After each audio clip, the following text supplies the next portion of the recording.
ನಟರಾಜ್ ಗೌಡ್ರೆ, ಒಂದು ವಿಚಾರಕ್ಕೆ ನಾನು ನಿಮ್ಮ ಕಡೆಯಿಂದ ಒಂದು ಪ್ರತಿಕ್ರಿಯೆಯನ್ನು ಬಯಸ್ತೀನಿ.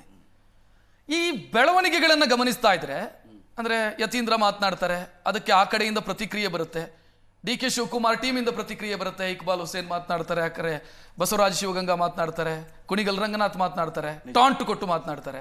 ಇದನ್ನೆಲ್ಲ ನೋಡ್ತಾ ಇದ್ರೆ ಯುದ್ಧಕ್ಕೂ ಮುಂಚಿತವಾಗಿ ಆಗುವಂತ ಶಸ್ತ್ರಾಭ್ಯಾಸದ ರೀತಿಯಲ್ಲಿ ಕಾಣಿಸ್ತಾ ಇದೆ ನನಗೆ. ಇದು ಇಲ್ಲ ನೋಡಿ, ಮುಂದಕ್ಕೆ ಯುದ್ಧ ಬರೋದಕ್ಕಿದೆ, ಅದಕ್ಕೆ ನಾನು ಶಸ್ತ್ರಾಭ್ಯಾಸ ಮಾಡಿಕೊಳ್ಬೇಕು.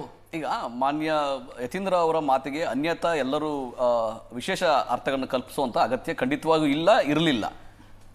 ಮಾನ್ಯ ಯತೀಂದ್ರ ಅವರು ಮಾತಾಡಿದ್ದು ಕೇವಲ ಸೈದ್ಧಾಂತಿಕವಾಗಿ ಒಂದು ಈ ಚಳುವಳಿಯ ಮುಂದಾಳತ್ವವನ್ನು ಯಾರು ತಗೋಬೇಕು ಅಂತ ಹೇಳಿದ್ದೆ ಹೊರತು ಮುಖ್ಯಮಂತ್ರಿಯ ಬದಲಾವಣೆ ಆಗ್ಬೋದು ಅಥವಾ KPCC ಅಧ್ಯಕ್ಷರ ಬದಲಾವಣೆ ಆಗ್ಬೋದು ಅದ್ರ ಬಗ್ಗೆ ಚರ್ಚೆ. ರಂಗನಾಥ್ ಅವರಿಗೆ ಬಸವರಾಜ ಶಿವಗಂಗಾ ಕೆಲಸ ಇರಲಿಲ್ಲ, ಅದಕ್ಕೆ ರಿಯಾಕ್ಟ್ ಮಾಡೋದು ಅಗತ್ಯ ಇರಲಿಲ್ಲ. ಯಾಕಂದ್ರೆ KPCC ಅಧ್ಯಕ್ಷರೇ ಏನಾದ್ರು ಇದ್ರೆ ಏನಾದ್ರು ವಿಷಯ ಕೊಡ್ಬೇಕಾದ್ರೆ ಯಾವ್ದಾದ್ರು KPCC ಅಧ್ಯಕ್ಷರು ಹೇಳ್ತಾರೆ, ನಾನು ಎಲ್ಲಿ ಮಾತಾಡ್ಬೇಕು ಅಲ್ಲಿ ಮಾತಾಡ್ತೀನಿ, ಮಾತಾಡ್ತಾರೆ, ಎಲ್ಲಿ ಮಾತಾಡ್ಬೇಕು ಅಲ್ಲಿ ಮಾತಾಡ್ತಾರೆ. ಹೌದು KPCC ಅಧ್ಯಕ್ಷರೇ, ಯಾಕಂದ್ರೆ ಎಲ್ಲಾ ಶಾಸಕರಿಗೂ ಶಿಸ್ತಿಂದ ಇರಬೇಕು ಅಂತ ಹೇಳ್ತಾರೆ. ಯಾರಾದ್ರೂ ನಿಯಮ ಉಲ್ಲಂಘನೆ ಮಾಡಿದ್ರೆ ಅಥವಾ ಪಕ್ಷಕ್ಕೆ ಮುಜುಗರ ಆಗೋ ತರ ಪ್ರತಿಕ್ರಿಯೆ ಕೊಟ್ಟಿದ್ರೆ ಅದಕ್ಕೆ ಶಿಸ್ತಿನ ಒಂದು ಒಂದು ನೋಟಿಸ್ ಕೊಡ್ತಾರೆ. ಓಕೆ, ಶಿಸ್ತು ಕ್ರಮ ತಗೊಳ್ಳಕ್ಕೆ ನೋಟಿಸ್ ಕೊಡ್ತಾರೆ.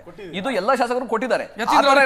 ಯತೀಂದ್ರ ಅವ್ರಿಗೆ ಆತರ ಏನಾದ್ರು ತಪ್ಪು ಮಾಡಿದ್ದಾರೆ ಅಂತ ಅನ್ಸಿದ್ರೆ, ಒಂದ್ ನಿಮಿಷ, ಅವ್ರು ಆತರ ಅನ್ಸಿದ್ರೆ ಮಾನ್ಯ ಅಧ್ಯಕ್ಷರಿಗೆ ಯಾರಿಗೆ ಅನಿಸಬೇಕು? ಇಲ್ಲ, ಮಾನ್ಯ ಶಿಸ್ತಿನ ಉಲ್ಲಂಘನೆ ಅಂತ ಯಾರಿಗೆ ಅನಿಸೋದು? ಯಾರಿಗೆ?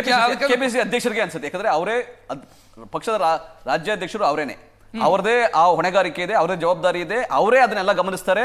ಯಾರ್ಯಾರು ಪಕ್ಷದ ಕಾರ್ಯಕರ್ತರು ಪಕ್ಷದ ಇತಿಮಿತಿಗಳನ್ನ ಮೀರಿ ಏನಾದ್ರು ಪ್ರತಿಕ್ರಿಯೆಗಳು ಕೊಟ್ರೆ ಅದಕ್ಕೆ ಅವರು ಅನ್ವಯ ಆಗಲ್ಲ, ಎಲ್ಲರಿಗೂ ಅನ್ವಯ ಆಗುತ್ತೆ. ಅದು ಪ್ರತಿಯೊಬ್ಬರಿಗೂ ಅನ್ವಯ ಆಗುತ್ತೆ. ಕರ್ನಾಟಕದಲ್ಲಿ ಇವ್ರಿಗೂ ಅನ್ವಯ ಅವ್ರಿಗೆಲ್ಲ. ಆದರೆ ಒಂದು ಯಾವುದೇ ಒಂದ್ ನಿಮಿಷ ಪಾಪ ಇಕ್ಬಾಲ್ ಹುಸೇನ್ಗೆಲ್ಲ ನೋಟಿಸ್ ಕೊಟ್ರಿ ನೋಡಿ. ಈಗ ಮುಖ್ಯಮಂತ್ರಿ ಬದಲಾವಣೆ ವಿಷಯ ಯತೀಂದ್ರ ಅವರು ಮಾತಾಡಿಲ್ಲ, KPCC ರಾಜ್ಯಾಧ್ಯಕ್ಷರ ಬದಲಾವಣೆ ವಿಷಯ ಯತೀಂದ್ರ ಅವರು ಮಾತಾಡಿಲ್ಲ. ಅವ್ರು ಮಾತಾಡಿರೋದು ಒಂದು ಚಳುವಳಿಯ ಬಗ್ಗೆ, ಒಂದು ಸೈದ್ಧಾಂತಿಕ ವಿಚಾರಗಳ ಬಗ್ಗೆ. ಅದಕ್ಕಾಗಿ ಅದಕ್ಕೆ ನೋಟಿಸ್ ಕೊಡ್ತಾರೆ ಅನ್ನೋದು ಅಸಮಂಜಸ ಆಗುತ್ತೆ, ಅಸಂಬದ್ಧ ಆಗುತ್ತೆ. ಆದ್ರೆ ಈ ಶಾಸಕರುಗಳು ಏನನ್ನು ಪ್ರತಿಕ್ರಿಯೆಗಳು ಕೊಡ್ತಾ ಇದ್ದಾರೆ ಅದಕ್ಕೆಲ್ಲ KPCC ಅಧ್ಯಕ್ಷರು ತೀರ್ಮಾನ ಮಾಡ್ತಾರೆ ಯಾರಿಗೆ ಏನು. ಇಕ್ಬಾಲ್ ಹುಸೇನ್ ಅದು ಎಳಸು ಹೇಳಿಕೆ ಅಂತ ಹೇಳಿದ್ರೆ ಅದಕ್ಕೆ ನೋಟಿಸ್ ಕೊಡಬೇಕು. ಈಗ ಒಬ್ಬರು ಶಾಸಕ ಯತೀಂದ್ರ ಅವರಿಗೆ ನೋಟಿಸ್ ಕೊಡಬಾರದು. ನೋಡಿ, ಇಕ್ಬಾಲ್ ಹುಸೇನ್ ಅವರು ಕೂಡ ಆಗ್ಲಿ, ಯಾರು ಸಭ್ಯತೆ ಮೀರಿ ಮಾತಾಡಬಾರ್ದು, ಯಾರು ಎಳಸು ಇಲ್ಲ ರಾಜಕಾರಣದಲ್ಲಿ, ಆಯ್ತಾ? ಅದಕ್ಕೆ ನೋಟಿಸ್ ಕೊಡೋಣ. ನೋಡಿ, ತಪ್ಪು ಮಾತು ಅವರು ಇಕ್ಬಾಲ್ ಹುಸೇನ್ ಹೇಳಿರೋದು ಒಪ್ಪುವಂತ ಮಾತಲ್ಲ, ತಪ್ಪು ಮಾತದು. ನಾನು ಅದನ್ನ ಎಳಸು ಆ ಥರ ಎಲ್ಲ ಒಬ್ಬ ಶಾಸಕರಿಗೆ ಹೇಳುವಂತ ಮಾತು ಅಲ್ಲ. ಅದು ಹೊಣೆಗಾರಿಕೆ ಇರಬೇಕು, ಜವಾಬ್ದಾರಿ ಇರಬೇಕು.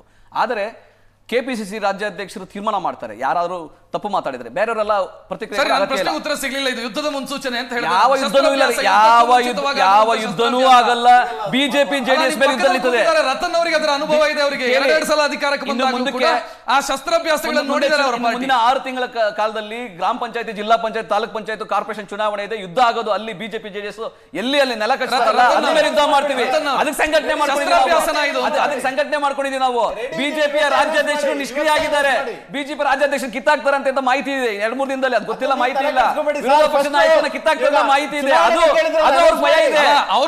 ಇರ್ಲಿ, ನೀವು ಬೀದಿಗೆ ಬರ್ತೀರಾ ಅಂತ ಇದೆ ಹೇಳಿಕೆಗಳನ್ನು ನೋಡ್ತಾ ಇದ್ರೆ ಹಂಗ ಅನ್ಸುತ್ತೆ. ನಮ್ಮ ಸಂಘಟನೆ ಹೆಂಗಿದೆ ಅಂದ್ರೆ, ಯಾರೇ ರೀತಿಯ ಸರ್ಕಾರದಲ್ಲಿ ಇದ್ರೂ ಕೂಡ ಸಂಘಟನೆ ನಿರಂತರವಾಗಿ ನಡೀತಾ ಇದೆ. ಮಾನ್ಯ KPCC ಅಧ್ಯಕ್ಷರು ಸಂಘಟನೆ ನಿರಂತರವಾಗಿ ಮಾಡ್ತಾ ಇದ್ದಾರೆ, DK ಶಿವಕುಮಾರ್ ಅವರು. ಹಂಗಾಗಿ ಚುನಾವಣೆಗಳು, ಎಲ್ಲಾ ಚುನಾವಣೆಗಳು, ಮುಂದಿನ ಎಲ್ಲಾ ಚುನಾವಣೆಗಳು ಮುಂದಿನ 15 ವರ್ಷಗಳ ಕಾಲ ಕಾಂಗ್ರೆಸ್ ಸುಭದ್ರ ಕರ್ನಾಟಕದಲ್ಲಿ ಯಾವ ಬಿಜೆಪಿ JDS ಯಾವುದೇ ರೀತಿಯಾಗಿ ವಿರೋಧ ಪಕ್ಷದಲ್ಲೂ ಕೂಡ ಏನು ಪ್ರತಿಷ್ಠಿತವಾಗಿ ಕೆಲಸ ಮಾಡ್ಲಿಕ್ಕೆ ಕೂಡ ಅವ್ರಿಗೆ ಅವಕಾಶ ಇಲ್ಲ. ಸಂಘರ್ಷದ ಮುನ್ಸೂಚನೆ ಅಲ್ಲ, ಯಾವ ಸಂಘರ್ಷನೂ ಒಂದು ಹೇಳಿಕೆ ಅಷ್ಟೇ. ಅದು ಅಭಿಪ್ರಾಯಗಳ ಭಿನ್ನತೆ, ಸಣ್ಣ ಅಭಿಪ್ರಾಯಗಳು, ಸಣ್ಣ ಹೇಳಿಕೆಗಳಿಂದ ಆಗಲ್ಲ. ಯಾವ ಇಂಟರ್ನಲ್ ಡೆಮೋಕ್ರಸಿನ ಏನಿದು, ಇದಕ್ಕೆ ಏನಂತ ಕರಿಬೇಕು? ಇಂಟರ್ನಲ್ ಡೆಮೋಕ್ರಸಿ ಇರ್ತದೆ, ಆದ್ರೆ ಬಹಿರಂಗವಾಗಿ ಹೇಳಿಕೆಗಳು ಕೂಡ ಅಗತ್ಯ ಯಾರಿಗೂ ಇಲ್ಲ. ಆದ್ರೆ ಇದು ಯಾವ ಸಂಘರ್ಷನೂ ಇಲ್ಲ, ಇದರಿಂದ ಯಾವ ಪರಿಣಾಮನೂ ಆಗೋದಿಲ್ಲ, ಯಾವ ಕ್ರಾಂತಿ. ಅಂದ್ರೆ ಪ್ರಶ್ನೆ ನಮಗಿರೋದು, ನವೆಂಬರ್ ನಲ್ಲಿ ಏನೋ ಕ್ರಾಂತಿ ಆಗತ್ತೆ ಅಂತ ನಿಮ್ಮವರೇ ಹೇಳಿದ್ದು. ನವೆಂಬರ್ನ ಕ್ರಾಂತಿಯನ್ನು ಫಿಕ್ಸ್ ಮಾಡಿದ್ದು ನಿಮ್ಮವರೇ. ನಮ್ಗೆ ಗೊತ್ತಿಲ್ಲ, ಮುನ್ಸೂಚನೆ ಈಗ ಕಾಣಿಸೋದಕ್ಕೆ ಶುರುವಾಗಿದೆಯಾ ಅಂತ ಇರೋದಷ್ಟೇ. ಯಾವ ಕ್ರಾಂತಿ ನನಗೆ ಗೊತ್ತಿಲ್ಲ. ಅಭಿವೃದ್ಧಿಯ ಕ್ರಾಂತಿ ಆಗ್ತದೆ ಕರ್ನಾಟಕದಲ್ಲಿ, ಅದು ಮಾತ್ರ ಗೊತ್ತಿದೆ. ಮಿಕ್ಕಿದ ಯಾವ ಕ್ರಾಂತಿ ನವೆಂಬರ್ ತನಕ ನೀವು ಮುಹೂರ್ತ ಇಟ್ಕೊಂಡಿದ್ದೀರಾ? ಅಭಿವೃದ್ಧಿ ನನಗೆ ಗೊತ್ತಿಲ್ಲ, ಮಿಕ್ಕಿದ ನನಗೆ ಮಾಹಿತಿ ಇಲ್ಲ.